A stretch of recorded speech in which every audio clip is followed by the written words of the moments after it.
Hold on for a second. What's up, YouTube family? I would like you guys to make sure you like and subscribe to our video. It would help us get into the algorithms so we could be seen and bring more engaging content to you guys. So like I said, like and subscribe to our YouTube channel. Appreciate you.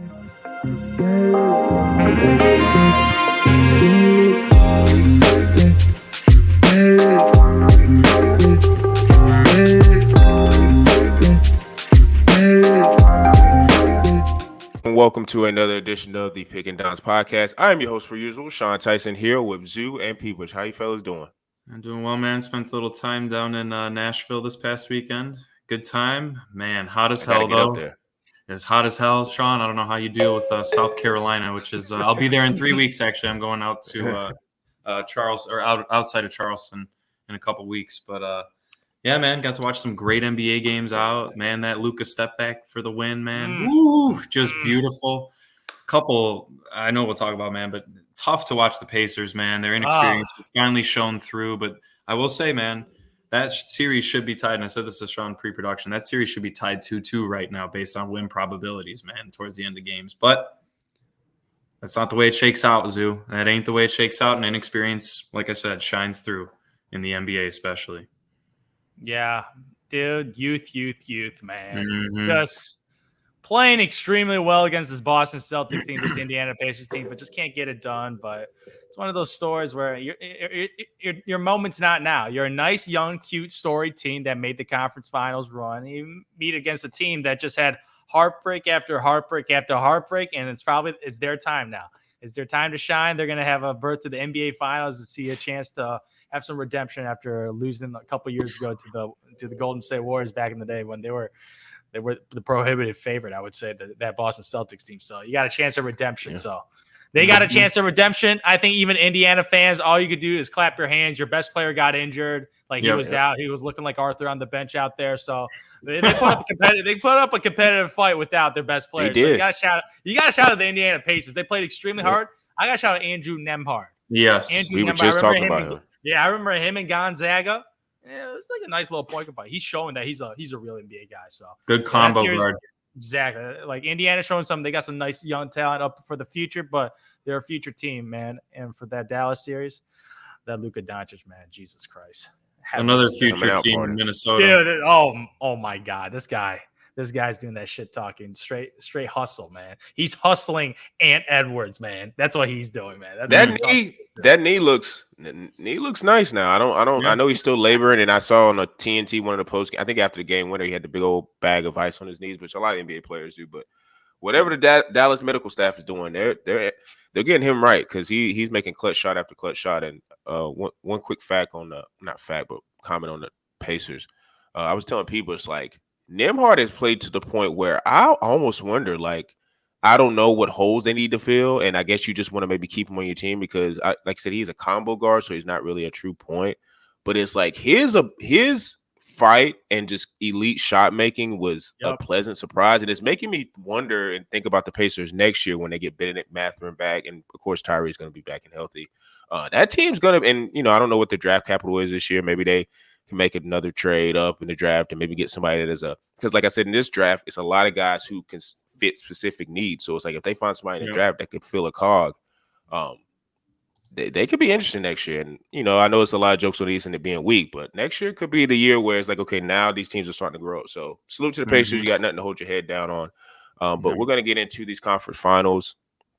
Dallas, and I guess when we're recording it tonight, Dallas is, playing Minnesota and seeing if they're going to be able to complete the sweep. But I want to get the guys' thoughts on those games with Dallas and the game, or Dallas and Minnesota and Boston and Indiana. And people, you can start us off.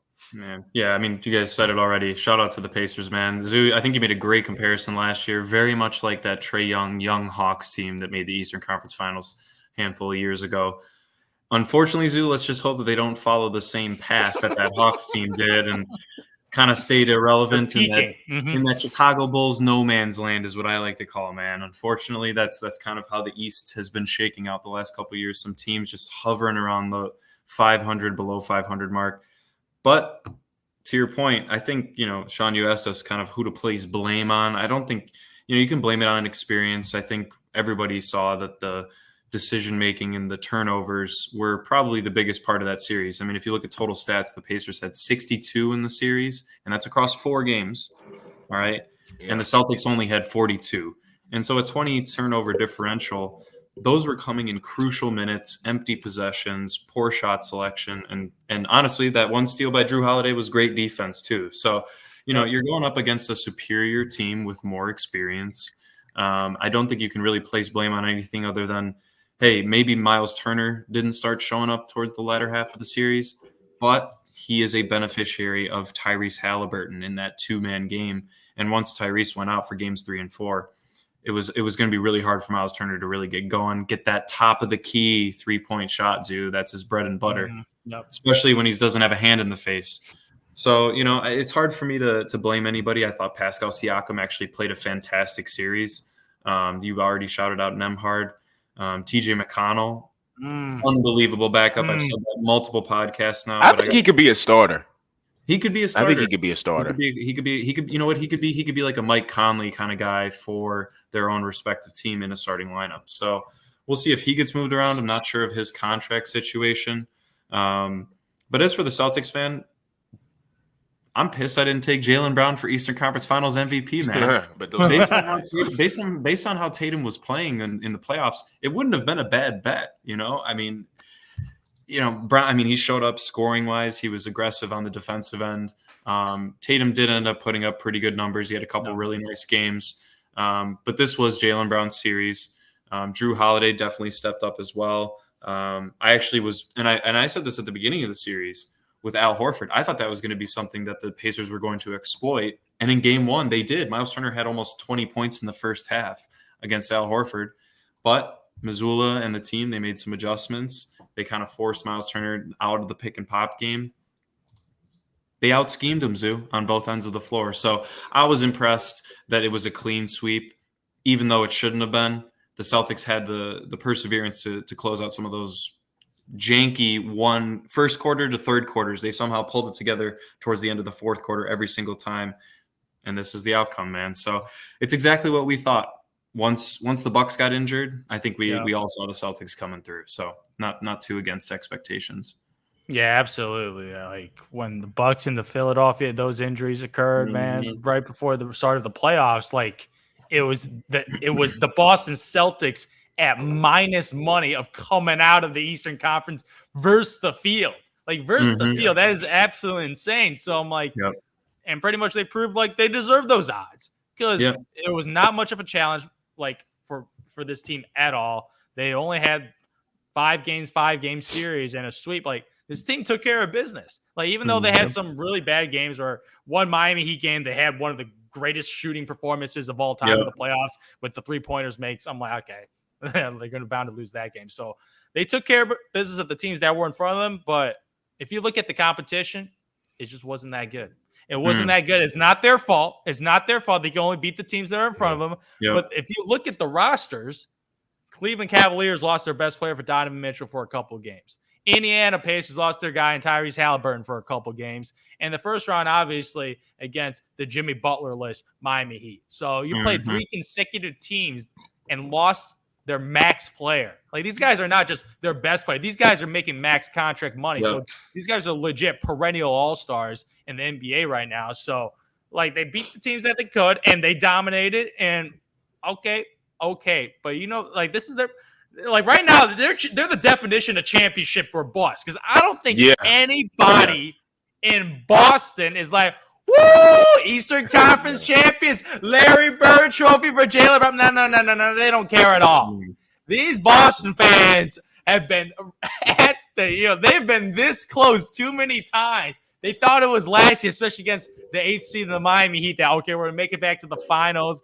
We're gonna beat whatever the Denver Nuggets, a team that's never won a championship. Like they thought they were there last year, but it was just delayed 1 year, and they're gonna have a terrific opportunity to get it done. Because right now, Kristaps Porzingis he's resting up right now, and they project that he should be able to play in the NBA Finals, and that is a huge addition because this guy's a two-way guy.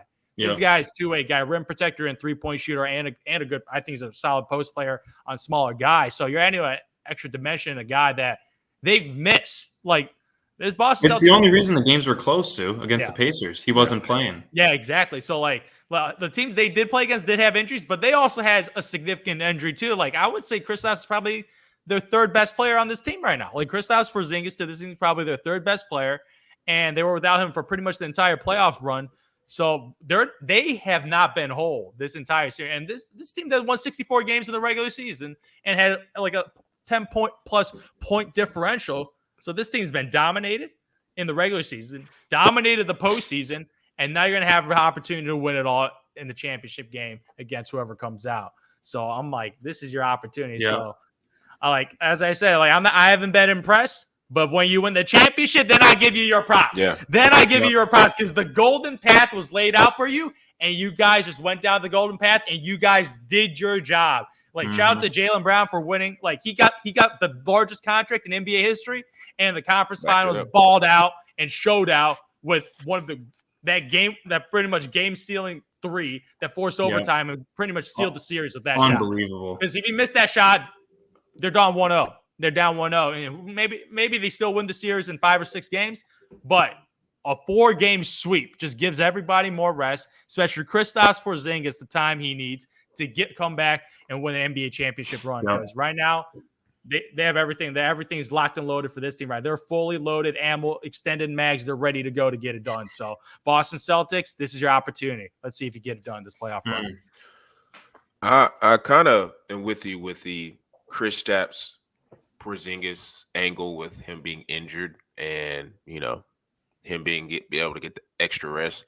Only thing that concerns me is it is a calf injury, and I feel like with any of those type of lingering, say soft tissue or injuries that is on your leg where you're constantly moving, he might still be great offensively, but defensively, I don't know how quick he could be. Maybe you can hide him a little bit with Al Horford. I don't know, because if they do end up presumably playing, either one of these teams, but it's probably going to be Dallas. But they're going to have bigs in the middle that's going to be able to expose a little bit. So we'll see if he can, bring those bigs out with the shooting, then that'll be different. But I think with Boston too, it's just, they've been here 6 out of the last 8 years. It's a lot of you've been here, done that before, and because it is Boston, a lot of people are just like, to your point, dude, nobody really cares about. Just and a lot of those times they were making it to the Eastern Conference Finals or winning it or whatever. They wasn't giving out trophies, so now they're giving out a trophy. I guess that's cool for maybe the 13 or 14-year-old fan who just is becoming a Boston Celtics fan and is in the early thing of his fandom. He or she thinks that's cool, but any older fan is like, I don't know. Do they even hang banners for Eastern Conference Finals? Okay, so it's a quasi banner, Yeah, so I guess it's cool that they do that, but most Boston fans are like, look, we had a clear path. The best runway you can get. I don't think I've ever seen a path this season. Football, basketball. I don't watch too much baseball in terms of how the regular season went and then going to the playoffs, but I've never seen a path where every star player, and sometimes their number 2 got injured and that's just been gifted. And it was timely too. It wasn't you knew before the season. It's just timely injuries were happening. So it's just it almost makes you wonder, are they just due? Because, we're going to be talking about Ant and with Dallas or Ant and with Luka and Kyrie and just, how that series is going. Sometimes it's just you got to go through these wars and these battles. And, with Jaylen Brown, I kind of figured after, I want to say it was game 2, because I think he had 40 in game 2. Yeah, he had 40. Either game 2 or game 3. I was like, yeah, he's aiming for the Eastern, that award, to win the Eastern Conference Finals MVP or whatever. Yeah. And if you kind of look at Tatum's stats were not bad. Tatum was 30 and 10. Yeah. He just shot 45%. Jaylen Brown. He didn't shoot well. And that's kind of if you look at his basic stats, points, rebounds, assists, he averaged more points, more rebounds, and more assists than Jaylen Brown. Yep. So if you look at basic stats, he technically did better. He looked better. But the thing that he hit the shot. That was the big thing. The shot was the biggest reason, because you're going to go back to that, because that was the thing that basically shifted the series, because Indiana was dead after that. But also, Jaylen Brown, especially in games 3 and 4, and with 4, because I was watching that extensively last night, he was making timely threes that was keeping them in it, because Indiana kept pushing it from 5 to 8 to 11, and Jaylen Brown would come down and hit a 3. Yep. And it would put, crack it back down to 8 or crack it back down to 5 or even sometimes tie the game.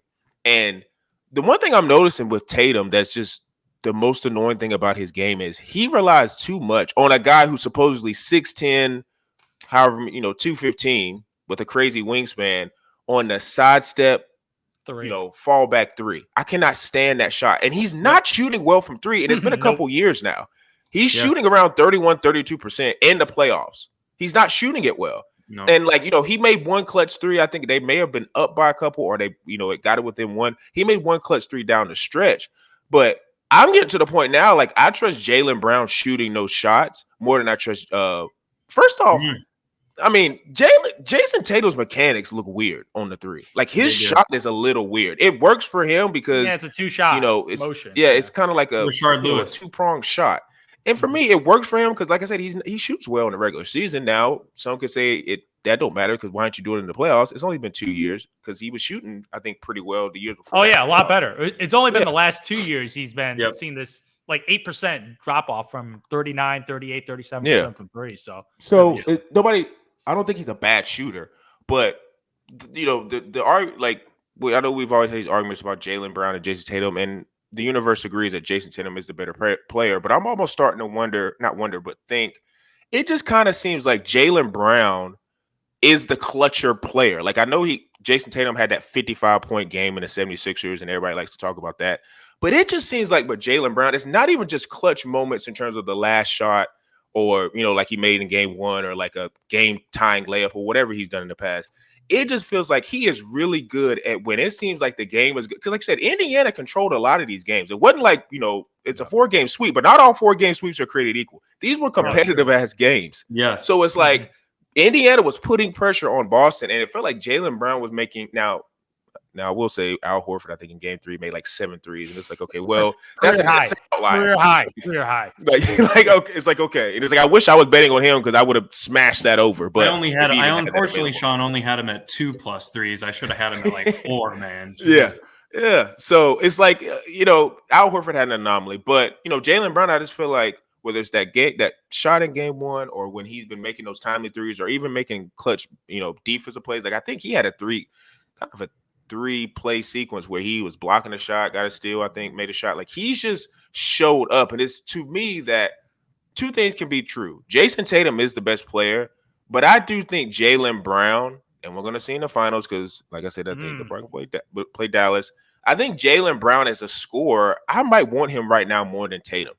I think his 3-point, first off, his 3-point shot looks a whole lot cleaner than Tatum's. It's a smooth motion. And he shoots it with confidence. And he's not fading back. Every time Jaylen Brown shoots it, he's going forward.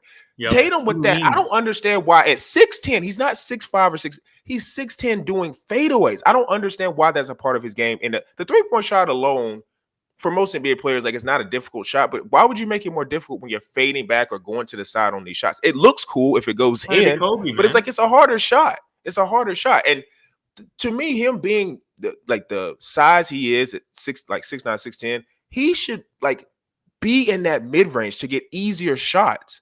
Because nobody's saying that he's not a good scorer or a great scorer, but it's I feel like he makes it too much harder. And with Jaylen, what he's gonna do. He's usually gonna take the best defensive assignment, and then he's either gonna get to the lane, create contact, get to the line, or he's gonna shoot. To me, I feel like he always has a knack for getting in the corner. You saw that in game 1. You've seen it. He made a big 3 in game 4 where this past game where he had that corner 3 where I want to say it maybe cut it to 2 or 3, but it was that was a huge shot because Indiana had a little bit of momentum. But I just wonder, not wonder, but I kind of just am starting to, I guess you say put my feet in the ground of Jason Tatum is the better player. I don't want to debate that, but I do want to highlight Jaylen Brown being the guy as he's a go-to guy right now. And I think if Jason Tatum, if they go into the finals, Jaylen Brown's on a heater. So don't try to be in this. Because these guys have egos, and I'm not saying Jason Tatum would do this, but it's well, listen, I'm the guy on this team. I'm the all NBA guy, which if you watch this entire playoff stretch, Jaylen Brown should have been on an all NBA team. I don't know who he could have taken off. Maybe he took off Sabonis. I don't know. But Jaylen Brown should have been on the all NBA team. And I think he said that during the post game is we got all this point differential. Why do we only have one all NBA guy? And I was like, you know what? You're right. He's right. You know why? He should be on there. Do you know why? the voters looked at who's going to impact contracts in the offseason, and Tyrese Halliburton was the guy with the last guard spot. So they picked Halliburton to give him his money, and obviously Halliburton played through injuries, and they were like a surprise to get team. there. So that's why they pushed him in. He got his Supermax contract, and they did the same thing for Jaylen Brown last year to get his Supermax contract. So if you tell Jaylen, okay, give it to him because it doesn't impact his money now. So I think that is the real reason why. But isn't it positionless? That's it. It is positionless, but I think they were in that same tier level of maybe this guy and this guy like up there with like. I mean, he should have gotten over Sabonis. I think he's Jaylen Brown's like in a vacuum. I think Sabonis is a stat guy. He is a monster because I love Sabonis, but like Jaylen Brown. I mean, he's even proven in the playoffs. He's gotten deeper in the playoffs than Sabonis. Like he probably should have been on there other than Sabonis, but I mean, it's whatever. I think they say it's not positionless, but I mean. They still kind of compare. Yeah, they're still a little positionless. If they're deciding between two players, they're not going to compare like Giannis to Tyrese. You know, like I'm not saying that on the same level, but you know, just for a very big difference. But I did just want to say to your point, Sean, about Tatum being the best and Jaylen Brown being the guy you want more right now. I would say I just trust his game more this year and this playoffs than Tatum's. Now Tatum is the better player, and he's been a better scorer than Terry in the playoffs. We can say that. Yeah, he's been a better scorer. I mean, Tatum's got the stats, but I mean, he's what Tatum averaged 30 in this series, and Jaylen Brown averaged like 29 on better. And 29, right? But on 52% to Tatum's 45, 46%. And I think Brown was like 37, 38 from three.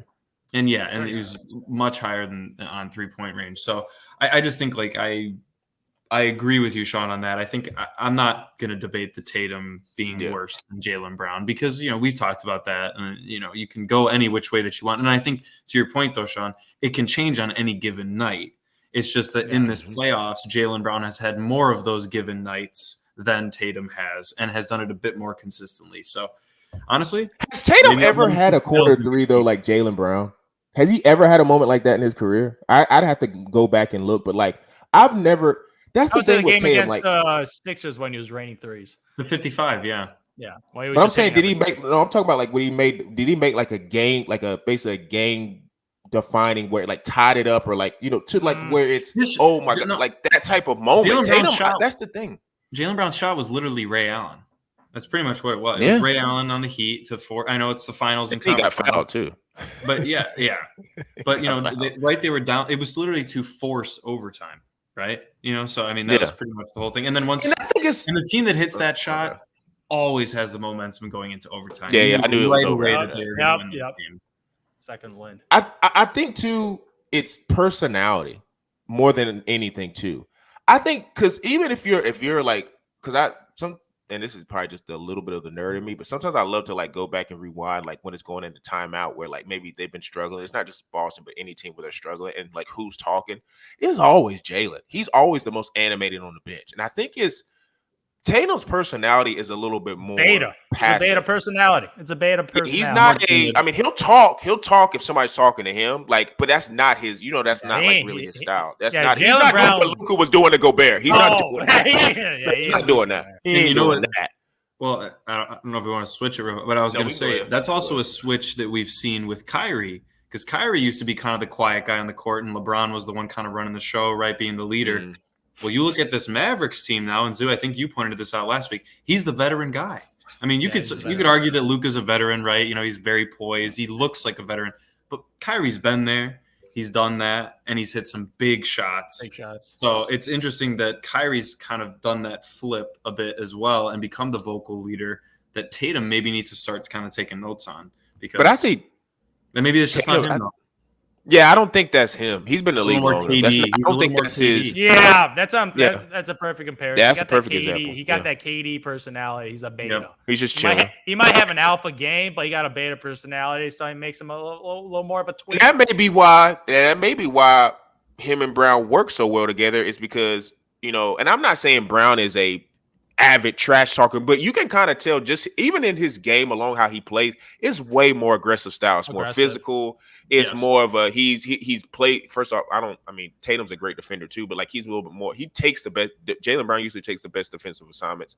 Like his game is a little bit more brash and tougher. So I will say that might be part of the reason why they work so well. And like to your point, they haven't won a finals, or not to your point, but the point I've always harped on is they haven't won a finals, but they've gotten there a decent amount of times and they've won the East. So it's like you got to give them kudos for that. And part of the reason why they've been able to do that is because of their personalities. I think they mesh pretty well because I do think it's a little bit of a competitive thing. Like I think everybody knows that Tatum is a better player, but I think Brown takes that personal. And as you can see, like, we're going to see in the next round. I wouldn't be shocked if he ends up winning the Finals MVP. I almost wonder if I could bet those odds. I'm throwing on it. I ain't making the same mistake twice, man. Yeah.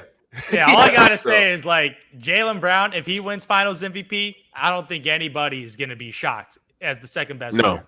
Because if you look at Dallas Mavericks, if they're winning a championship, it's 100% chance it's Luka Doncic. And I would say the same thing about the Timberwolves. 100% is going to be Anthony Edwards. And don't give me that look, man. Don't give me that like Kyrie Irving. I got a 40, 0% chance. 0% chance. He would have to. He'd have to average 40. Yeah, like even. Like if Kyrie's putting 40, Luka Doncic probably putting 35-point triple-double, man. Like legit, like just like you're not gonna win MVP with a guy like that. And same thing, like if Jokic were there, Jokic win MVP. Like these guys are just so impactful in basketball that they're the head of the snake. While Boston Celtics, they got multiple heads. That's what makes this team so good. Like they are a true, more equal dynamic duo with Jaylen Brown responsibility and Jason Tatum responsibility. While Kyrie Irving he's the clear Robin. Like he's the clear Robin and Luka's the Batman. So that share of responsibility and role might make the Boston Celtics a better team and more diverse on attack. So it might be a more dangerous team. Might be a more dangerous team. That's all I'm gonna say. So, but I will say I'm gonna make a comment on Kyrie because I do think Kyrie win finals. Well, no, not the finals MVP. But there are moments. But there are moments. I know Luka's hit some big shots in this series, but there are moments where I do trust Kyrie's one-on-one game a little bit more than Luka. Stop in this playoffs. No, I'm actually not mad at that. I'm not mad at that. Man, please. So he's shooting the same percentage as Tatum. He's only averaging 2 points more than Tatum did in his series. He's got 32 on 46% shooting. Kyrie's averaging 27, 28 on 52%, 50+% from three. Come on, man. Okay, Luka had a bum knee that he had to get off the shooting rust, man. But now we're saying healthy Luka. We're saying healthy Luka now. This Luka right now, this guy's a straight killer. The Don has been unleashed, man. He's putting out hits on all these young boys. He is. I'll say that. No, I'm not harping on his game, but I think you're downplaying Kyrie a little bit too much. I think that's what I'm saying. No. If Kyrie doesn't have some of those big PJ Washington, I'm switching over to this Mavs series. Yeah, PJ Washington, Derek Jones Jr., they have not had as good of series as they did in the first. Not surprising. Not surprising. Not surprising, but Luka has stepped up, but his efficiency is still about the same, Zoo. He hasn't taken in this series? Series? 46%. No. He's shooting. No, the difference is he's now shooting 40% from three. Yes. That's I agree. 3-point shot has been the key factor in this entire series because in the series before, he was a pretty bad 3-point shooter, especially that first round series. He was shooting 24% from three. And that was the injured Luka. I agree. But then you see series by series, he's getting healthier and healthier.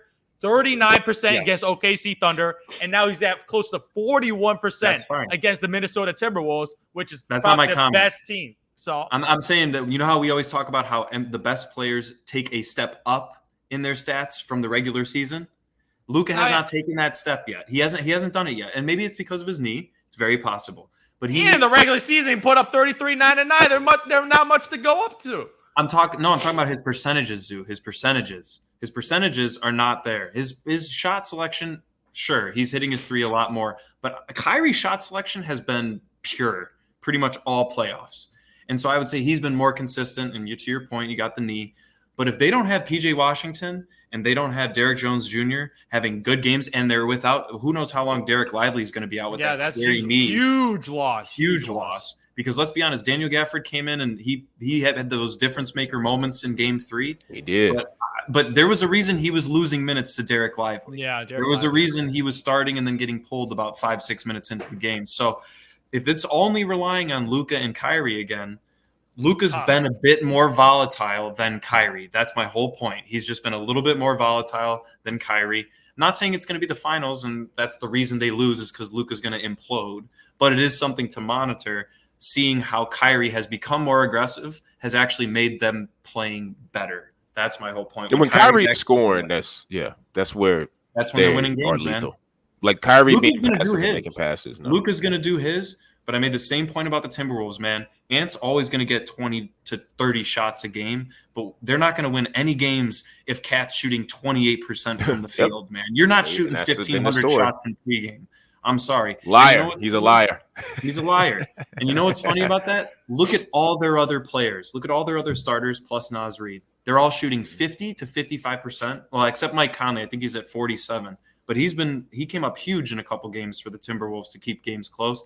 Naz Reid's been playing unbelievable. Yeah. Jaden McDaniels has been playing unbelievable. They have been a little bit exposed on the defensive end, which is probably the most surprising thing to me. But Anthony Edwards shooting 38%. Terrible. And Terrible. Shooting 28%. You're not going to win any games in this series if that's happening. The Stars are out playing the Stars. And let's be honest, Jason Kidd is out coaching Chris Finch and his squad.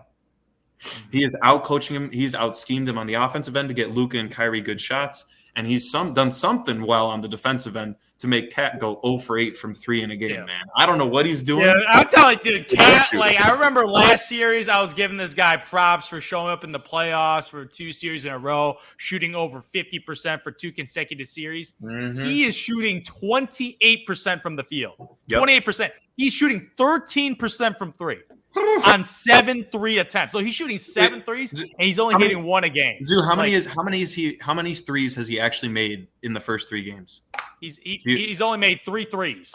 Out of how many you said what? He's shooting 18%? Yeah, 7 like 23 out of 10. Like Jesus Christ, man.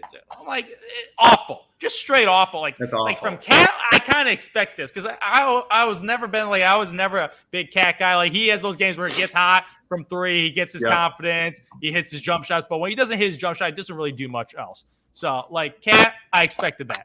Anthony Edwards though, being tired, man, please. Dude, like Anthony Edwards right now in the paint, he is struggling to score on these Dallas bigs. Like, shout outs again to former Chicago Bull Daniel Gafford and Derek Lively, the pick that they tanked for. Well worth it. I'm telling you, like Adam Silver right now watching this tanking thing. Oh, it working right now.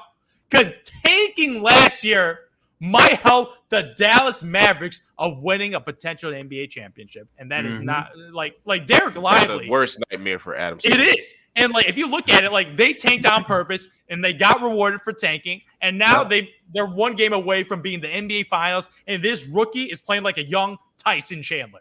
And he trains with Tyson Chandler. So it's not very surprising since Tyson Chandler still has a lot of relations to the Dallas Mavericks. He's the rim runner, the defender that pretty much Luka Doncic needs in his offense. And he got 2 of them right now. And obviously with Derek Lively off, that's going to make the game a little harder. But Jesus Christ, it's just a lot. It's a little bit easy right now. Luka Doncic is playing like an MVP while Ant-Man has shrunk to a little ant. And here we go. Here you go, Zoo. Start the game. Now this is interesting. Cat just started 2 for 2. Oh, he's going to have a good game. Probably going to play well. Oh, he's going to have a good game. And here you go. He's got 9 points in the first quarter, 3 of 6, 1 of 2 from 3. They're playing aggressive. I mean, Luka's already hit 2 threes as well. You know, Kyrie's 1 for 4. So it could be one of those games, man, where it's just this Timberwolves team just can't get consistent scoring from their stars. And that's been just the issue that they didn't have to deal with in the first 2 rounds. And now they're having to deal with it, and they don't know what to do. I feel like one thing is like they just beat the defending champions, which was a brutal 7-game series. So not only physically you're exhausted, I think you're mentally exhausted too because of all the defensive moves and defensive adjustments and offensive adjustments they had to make to outmaneuver this Denver Nuggets team. And right now, and they probably think that was going to be our hardest matchup in the Western Conference by beating the defending champions.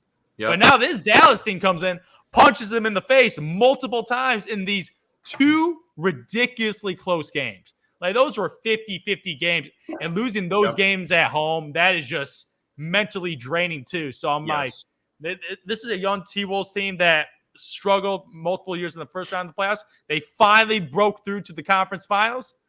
But I'm not gonna lie, this kind of reminds me. This might be a little throwback. Almost 20 years ago with KG and the Dirk Nowitzki back in the day. And we got another legendary European, Dirk Nowitzki.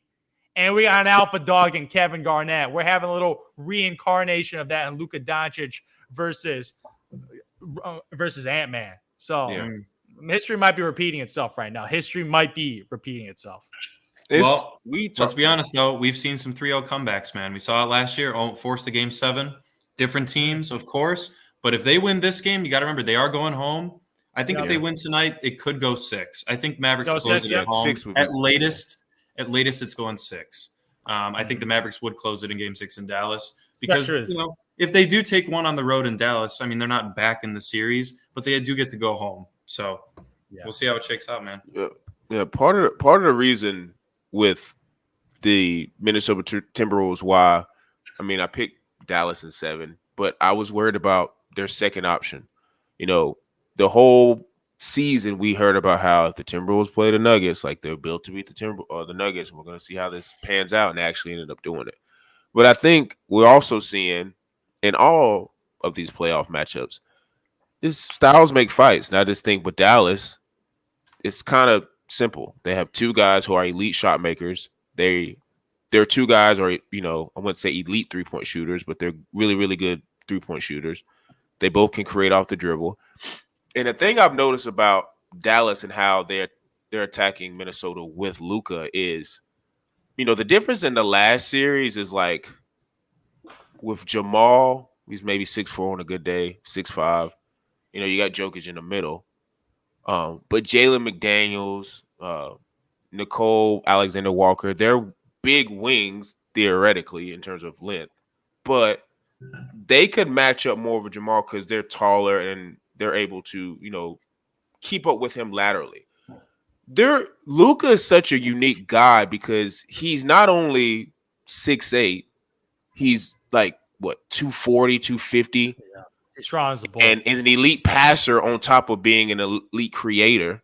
Mm-hmm. And you can't really do anything with him when he gets you in a spot. Like when Luka has got his hip on you, or even when he's trying to position you from backing you down, you're kind of at his mercy because you can't really double because you're going to find an open man, and you can't play a one-on-one because he's going to be able to just use his strength to get inside. And I think what we're seeing in the series is Luka's just too strong for Jalen McDaniels. That's why actually Lou Dort was his toughest matchup because Lou Dort, even though he's a little bit shorter, he's just got the brute strength. He's got the brute strength to where Luka can't back him down. So he's got to pass it back out and try to create. And that's where Luka struggles. Like I saw somebody brought up, I saw it on Twitter actually, where they were talking about like, ironically enough, like Ben Simmons was one of Luka's like toughest matchups because Ben Simmons, outside of him being hurt all the time, he's a freak athlete and he's 6'10". And he's like a big guy. He's not like a 215, 210. Like he's a big dude.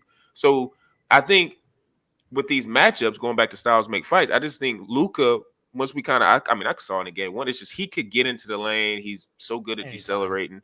It's just hard to do anything with that. And, I don't think Derrick Jones Jr., to your point, P. Bush, or PJ Washington's played really like how they played in the last series. But I do think like PJ Washington making that timely shot in the corner in game 3, kind of, it's just part of what makes this team special. And, the Lively injury does suck. But I was telling P. Bush before the pod, Zoo, like Gafford, when he got up on that lob dunk with Luka, I was just like, dude, he was playing with so much enthusiasm and adrenaline. It was just like, this dude is like, they just, we don't talk about their moves that they made. I mean, we do on this podcast, but we don't talk about, I feel like it's a basketball where we don't talk about the moves in terms of like, they made some very shrewd moves. And it's to your point, I think Duke brought this up, it's like, you're all in now because you got Kyrie, you got Luka in his prime, make moves around the fringes to try to position yourself. Cause like say, who would have thought Denver was going to lose? So now that Denver lost, it's like the time is now. Same thing we were just talking about Boston a couple minutes ago. The time is now. Absolutely. These moments where championships are within your grasp, they don't come very often. I keep saying like all these teams we see right now, I almost want to say we won't see any of these teams in the Final Four next year because the league is that deep. Like it's just that deep. So to me, maybe the Celtics, Boston, that's like, it. Yeah. Maybe Boston, yeah. But like, the league is that deep. So to me, it's like you got to capitalize. And when you have a generational talent like Luka, you just got to figure it out. And that's what their management did. So kudos to them. From the Minnesota side, you got Anthony Edwards. It's the progression. Like, I think I said it after Game 7 when they beat Denver, it's like, so you tell me he's going to beat KD, Book, Jokic, Murray, Kyrie, Luka, and then end up playing Tatum and Brown and beating them. Like, that's just not how this works. It don't work like that. Like Magic Johnson or whoever, maybe I think he was him. Maybe they're the only players that do that. And Magic Johnson's a Pantheon great. So to me, it's just this is. I mean, the tired stuff. I don't want to hear that because he's 22. So I don't want to hear that. But I do understand like the wall of like mentally, you just came out of a 7-game series and now you got to go figure out how to beat Luka and Kyrie. And to be honest, it's just like in Game 3, there's nothing Minnesota could have done. Yeah. It's just Luka and Kyrie were making Kyrie had one where I want to say Edwards might have been guarding him, but it was like he was in the corner, did a shot fake, drove left, and shot it left, and it looked like a right-handed layup.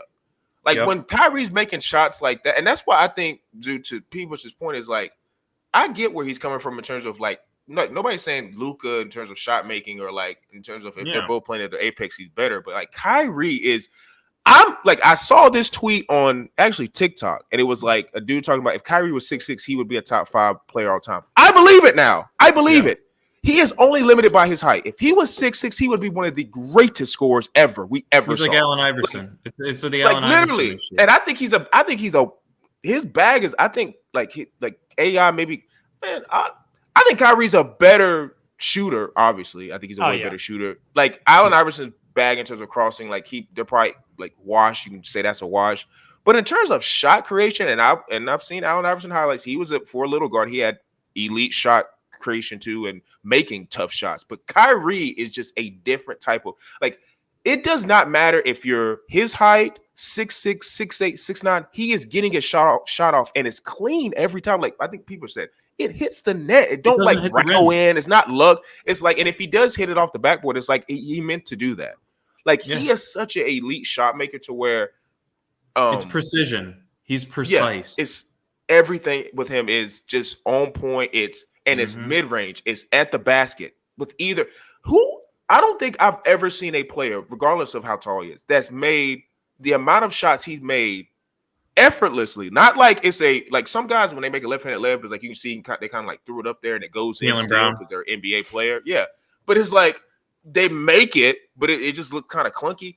He literally looks smooth on either hand. That is special. Not like, and that's just the detail that you see with Kyrie, where it's like nobody else is doing that. Look, LeBron is probably one of the only ones, and he's like I think he's actually left-handed or whatever. But like even him, like when he's making left-handed layups, like it looks a little clunky sometimes. Like he is such a unique player and special player that I think, and I was guilty of this. Like when you saw him with KD and Brooklyn, and then his exit with Boston, a lot of that is gotta mature and like he want to get out from LeBron. You messed it up in Boston, and then when you go to Brooklyn, the further I get removed from that, it just strengthens my KD case. Like I just think this is KD's issue. Like it's because KD, like the thing that, and if you want to keep it real, is KD. Everyone likes KD. He don't talk.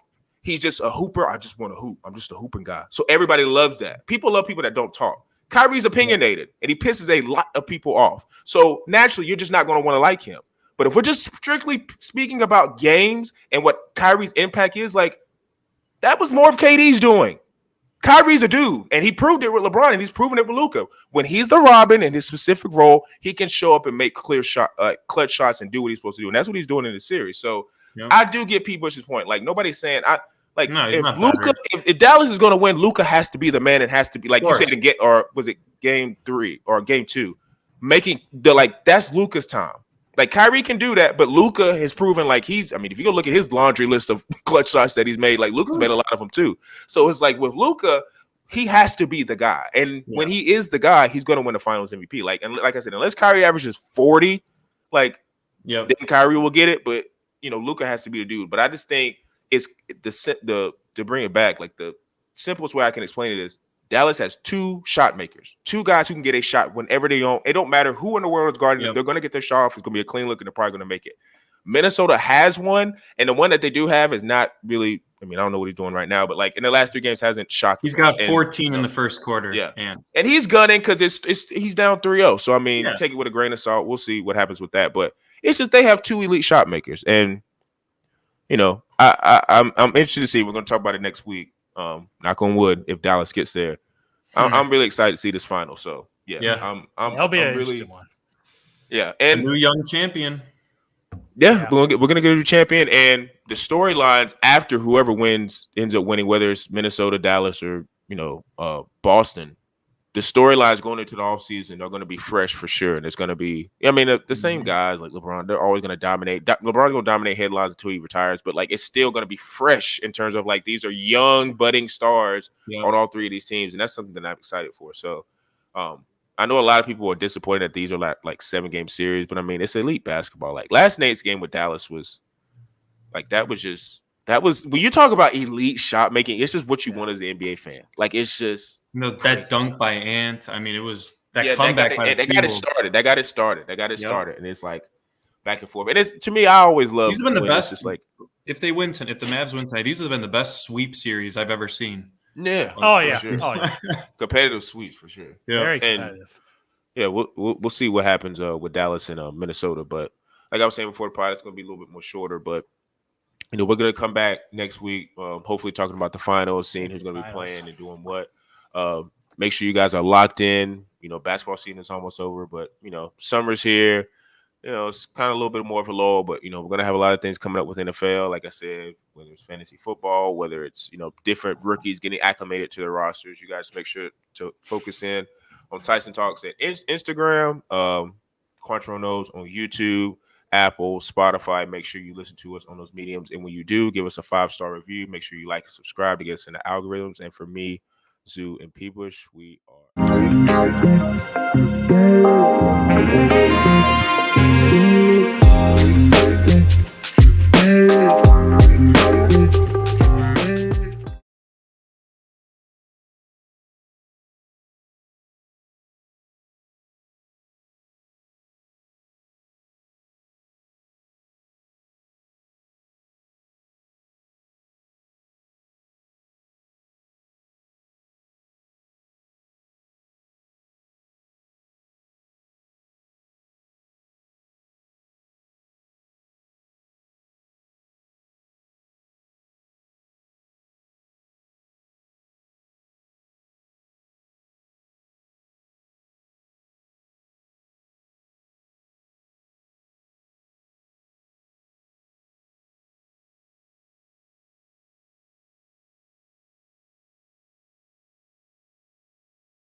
Out.